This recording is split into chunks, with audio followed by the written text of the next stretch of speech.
Hi hello வணக்கம். நான் உங்கள் ராம்குமார், ஸ்ரீனிவாஸ் சாரீஸ்லிங். ஸோ இன்றைக்கி நம்ம என்ன பார்த்துட்டு இருக்கேன்னு பாருங்களேன். நல்லா ஒரு pure Chettinad cotton sari. Sir எனக்கு சாரீ வந்து ரொம்ப ப்ளைனாக இருக்கணும், ஒரு டீசன்ட் லுக் கொடுக்கணும், பட் கொஞ்சம் கிராண்டாக தெரியணும் அப்படின்னா நீங்கள் தாராளமாக இந்த சாரீ வேர் பண்ணலாம். ஸோ சாரீ பாருங்கள், நான் ஒரு சிங்கிள் ஃப்ளேட் யூஸ் பண்ணிங்கன்னா கூட ரொம்ப அழகாக இருக்கும். சாரீக்கு பார்டர் தாங்க ஹைலைட்டே. இதில் நல்லா ஒரு டார்க் ப்ரௌன் கொடுத்து ஜரி பார்டர் கொடுத்துருக்கோம். ஜரி பார்டருமே ரொம்ப பெருசு இல்லாமல் ஒரு 4 inches இருக்க மாதிரி ஜரி பார்டர் கொடுத்துருக்கோம். ஸோ இதுக்கு நீங்கள் என்ன ப்ளவுஸ் பண்ணலாம் அப்படின்னா, நல்ல ஒரு டார்க் வுட்டன் ப்ரௌனுங்க, நல்ல டார்க் காஃபி ப்ரௌன், இந்த மாதிரியான ஒரு ப்ரௌன் ப்ளவுஸ் யூஸ் பண்ணும்போது சாரி ரொம்ப ஹைலைட் எடுத்து கொடுக்கும் உங்களுக்கு. சாரி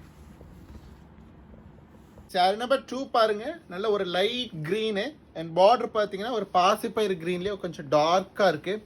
ஸோ நீங்கள் இந்த பாசிப்பயிறு க்ரீனுக்கு ப்ளவுஸ் பண்ணிக்கலாம். பார்டர் பார்ட் பாருங்களேன், ஜரியெல்லாம் ரொம்ப நீட்டாக இருக்குங்க. பேக் சைடு வியூ பாருங்கள், ரொம்ப அழகாக வியூ ஆகிருக்கு. சாரியோட ப்ரைஸ் பார்த்தீங்கன்னா ஜஸ்ட் 790 rupeesங்க. ஸோ 790 rupees அப்படின்னு ஆச்சரியப்படக்கூடிய சாரீங்க இந்த சாரீஸ் எல்லாமே. என்னாலேயே நம்ப முடியல இந்த சாரி. ஆமாம், நிஜமாலும் இந்த சாரி 790 அப்படின்னு நம்ம பொண்ணுங்கள்ட்டையே நான் கேட்டேன். அந்த மாதிரி இருக்குது சாரி. ஸோ சாரியை மிஸ் பண்ணாமல் புக் பண்ணிக்கங்க. இந்த சாரீஸ் பிடிச்சிருந்தா லைக் பண்ணுங்கள், சப்ஸ்கிரைப் பண்ணுங்கள். ஸ்க்ரீனில் தெரியுற நம்பருக்கு மறக்காம ஒரு வாட்ஸ்அப் பண்ணுங்கள். தேங்க்யூ.